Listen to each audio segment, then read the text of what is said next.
أياما معدودات فمن كان منكم مريضا أو على سفر فعدة من أيام أخر وعلى الذين يطيقونه فدية طعام مسكين فمن تطوع خيرا فهو خير له وأن تصوموا خير لكم إن كنتم تعلمون۔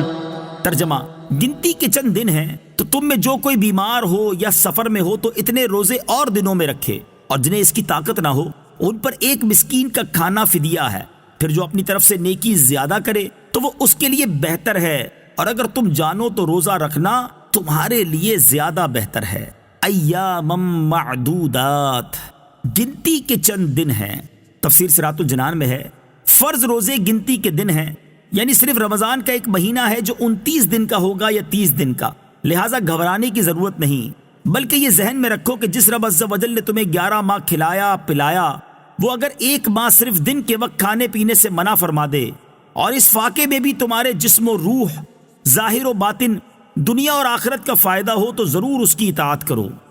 فمن كان منكم مريضا، تو تم میں جو کوئی بیمار ہو، تفسیر صراط الجنان میں ہے حیض و نفاس والی عورت کو تو روزہ رکھنے کی اجازت ہی نہیں، وہ تو بعد میں قضا کرے گی۔ اس کے علاوہ بھی چند افراد ہیں جنہیں روزہ چھوڑنے کی اجازت ہے۔ آیت میں بطور خاص بیمار اور مسافر کو رخصت دی گئی ہے، لیکن یہ یاد رہے کہ سفر سے مراد 3 دن کی مسافت یعنی 57.5 میل یعنی 92 کلومیٹر ہے۔ اس سے کم سفر ہے تو روزہ چھوڑنے کی اجازت نہیں۔ مریض کو بھی رخصت ہے کہ جبکہ اسے روزہ رکھنے سے مرض کی زیادتی یا ہلاک ہونے کا اندیشہ ہو تو یہ روزہ چھوڑ دے اور بعد میں ممنوع ایام کے علاوہ اور دنوں میں روزہ رکھ لے۔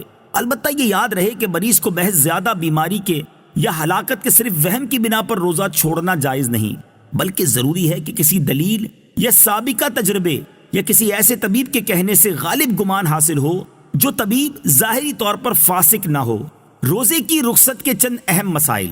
نمبر 1، جو فی الحال بیمار نہ ہو لیکن مسلمان ماہر طبیب یہ کہے کہ وہ روزے رکھنے سے بیمار ہو جائے گا، وہ بھی روزہ چھوڑ سکتا ہے۔ نمبر 2، حاملہ یا دودھ پلانے والی عورت کو اگر روزہ رکھنے سے اپنی یا بچے کی جان کا یا اس کے بیمار ہو جانے کا اندیشہ ہو تو اس کو بھی افطار جائز ہے۔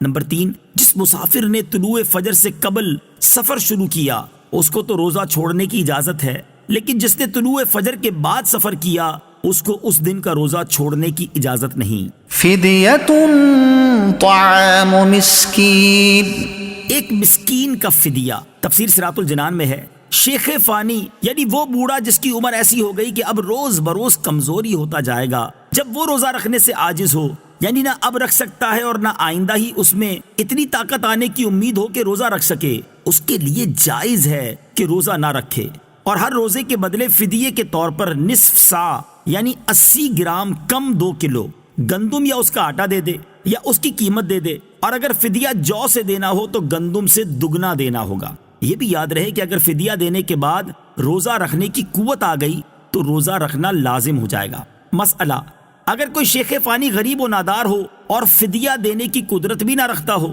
تو وہ اللہ تعالیٰ سے استغفار کرتا رہے۔ فَمَن تَطَوَّعَ خَيْرًا فَهُوَ خَيْرٌ لَهُ، پھر جو اپنی طرف سے نیکی زیادہ کرے تو وہ اس کے لیے بہتر ہے۔ تفسیر صراط الجنان میں ہے کہ فدیے کی مقدار تو مخصوص ہے، لیکن اگر کوئی زیادہ دینا چاہے تو بخوشی دے سکتا ہے، جتنا زیادہ دے گا اتنا ہی ثواب بڑھتا جائے گا۔ جیسے بعض صحابہ کرام نے نماز کے خشوع و خضوع میں فرق پڑنے پر پورا باغ صدقہ کر دیا۔ یہاں یہ بھی مسئلہ یاد رہے کہ مسافر و مریض کو روزہ نہ رکھنے کی اگرچہ اجازت ہے، لیکن زیادہ بہتر و افضل روزہ رکھنا ہی ہے، جیسا کہ آیت کے آخر میں فرمایا وَأَن تَصُومُوا خَيْرٌ لَكُمْ، اور تمہارا روزہ رکھنا تمہارے لیے بہتر ہے۔ روزے کے طبی فوائد۔ طبی لحاظ سے روزوں کے بے شمار فوائد ہیں، ان میں سے 6 فوائد درج ذیل ہیں۔ نمبر 1، روزہ رکھنے سے معدے کی تکالیف اور اس کی بیماریاں ٹھیک ہو جاتی ہیں اور نظام ہضم بہتر ہو جاتا ہے۔ نمبر 2، روزہ شوگر لیول، کولیسٹرول اور بلڈ پریشر میں اعتدال لاتا ہے اور اس کی وجہ سے دل کا دورہ پڑنے کا خطرہ نہیں رہتا۔ نمبر 3، روزے کے دوران خون کی مقدار میں کمی ہو جاتی ہے اور اس کی وجہ سے دل کو انتہائی فائدہ مند آرام پہنچتا ہے۔ نمبر 4، روزے سے جسمانی کھچاؤ، ذہنی تناؤ، ڈپریشن اور نفسیاتی امراض کا خاتمہ ہوتا ہے۔ نمبر 5، روزہ رکھنے سے موٹاپے میں کمی واقع ہوتی اور اضافی چربی ختم ہو جاتی ہے۔ نمبر 6، روزہ رکھنے سے بے اولاد خواتین کے ہاں اولاد ہونے کے امکانات کئی گنا بڑھ جاتے ہیں۔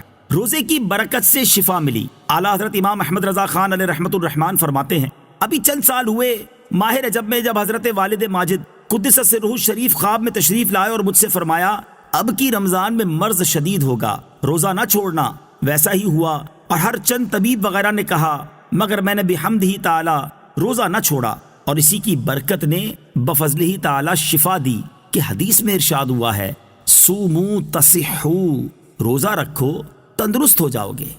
شهر رمضان الذي أنزل فيه القرآن هدى للناس وبينات من الهدى والفرقان فمن شهد منكم الشهر فليصمه ومن كان مريضا أو على سفر فعدة من أيام أخر يريد الله بكم اليسر ولا يريد بكم العسر ولتكملوا العدة ولتكبروا الله على ما هداكم وَلِتُكَبِّرُوا اللَّهَ عَلَى مَا هَدَاكُمْ وَلَعَلَّكُمْ تَشْكُرُونَ۔ ترجمہ، رمضان کا مہینہ ہے جس میں قرآن نازل کیا گیا جو لوگوں کے لیے ہدایت اور رہنمائی ہے اور فیصلے کی روشن باتوں پر مشتمل ہے، تو تم میں جو کوئی یہ مہینہ پائے تو ضرور اس کے روزے رکھے، اور جو بیمار ہو یا سفر میں ہو تو اتنے روزے اور دنوں میں رکھے۔ اللہ تم پر آسانی چاہتا ہے اور تم پر دشواری نہیں چاہتا، اور یہ آسانیاں اس لیے ہیں تاکہ تم روزوں کی تعداد پوری کر لو اور تاکہ تم اس بات پر اللہ کی بڑائی بیان کرو کہ اس نے تمہیں ہدایت دی اور تاکہ تم شکر گزار بن جاؤ۔ شہر رمضان، رمضان کا مہینہ تفسیر صراط الجنان میں ہے۔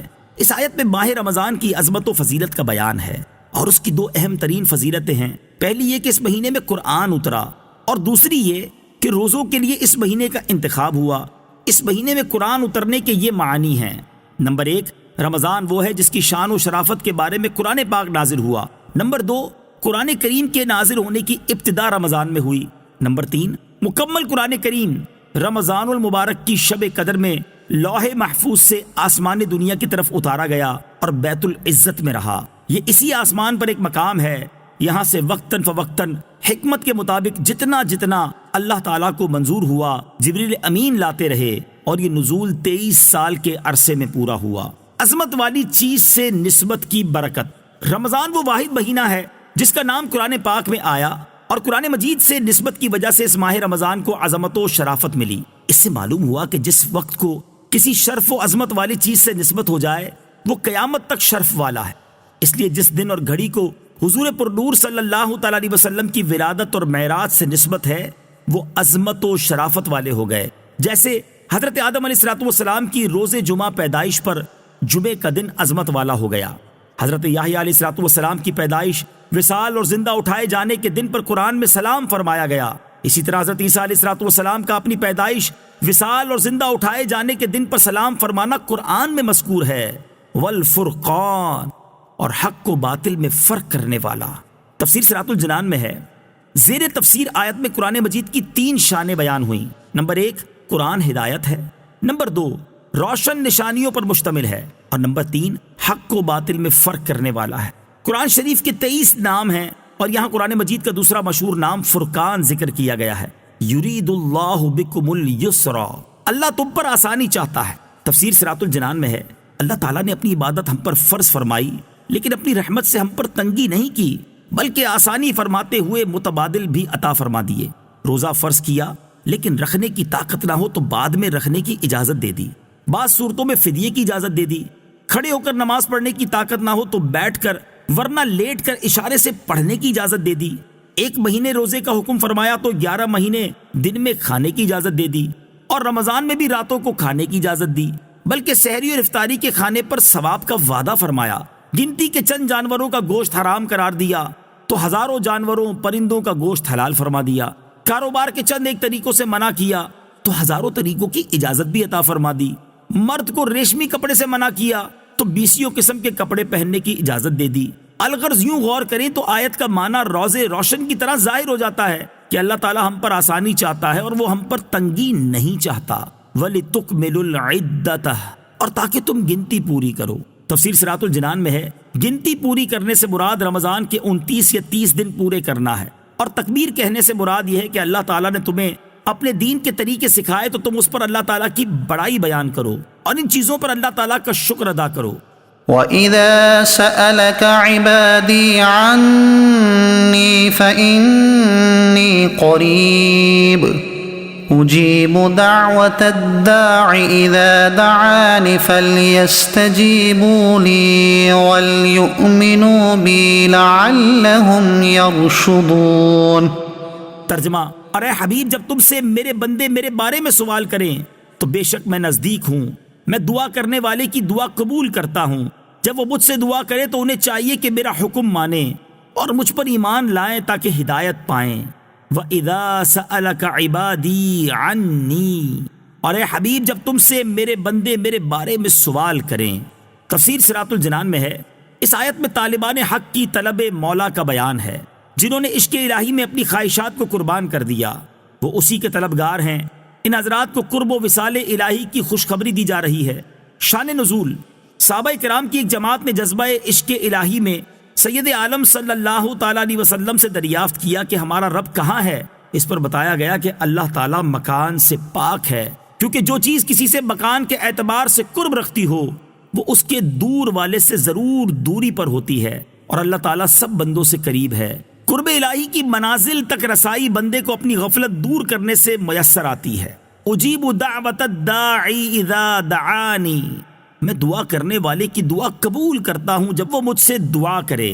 تفسیر صراط الجنان میں ہے دعا کا معنی ہے اپنی حاجت پیش کرنا، اور اجابت یعنی قبولیت کا معنی یہ ہے کہ پروردگار اپنے بندے کی دعا پر لبیک عبدی فرماتا ہے۔ البتہ جو مانگا جائے اسی کا حاصل ہو جانا دوسری چیز ہے۔ اللہ تعالیٰ کے کرم سے کبھی مانگی ہوئی چیز فوراً مل جاتی ہے اور کبھی کسی حکمت کی وجہ سے تاخیر سے ملتی ہے۔ کبھی بندے کی حاجت دنیا میں پوری کر دی جاتی ہے اور کبھی آخرت میں ثواب ذخیرہ کر دیا جاتا ہے، اور کبھی بندے کا نفع کسی دوسری چیز میں ہوتا ہے تو مانگی ہوئی چیز کے بجائے دوسری عطا ہو جاتی ہے۔ کبھی بندہ محبوب ہوتا ہے، اس کی حاجت روائی میں اس لیے دیر کی جاتی ہے کہ وہ عرصے تک دعا میں مشغول رہے۔ کبھی دعا کرنے والے میں صدق و اخلاص وغیرہ قبولیت کی شرائط نہیں ہوتی، اس لیے منہ مانگی مراد نہیں ملتی۔ اسی لیے اللہ تعالیٰ کے نیک اور مقبول بندوں سے دعا کرائی جاتی ہے کہ ان کی دعا کے صدقے گناہ گاروں کی بگڑی بھی سنور جائے۔ دعا کے بارے میں تفصیل جاننے کے لیے فیضان دعا کتاب کا مطالعہ فرمائیں۔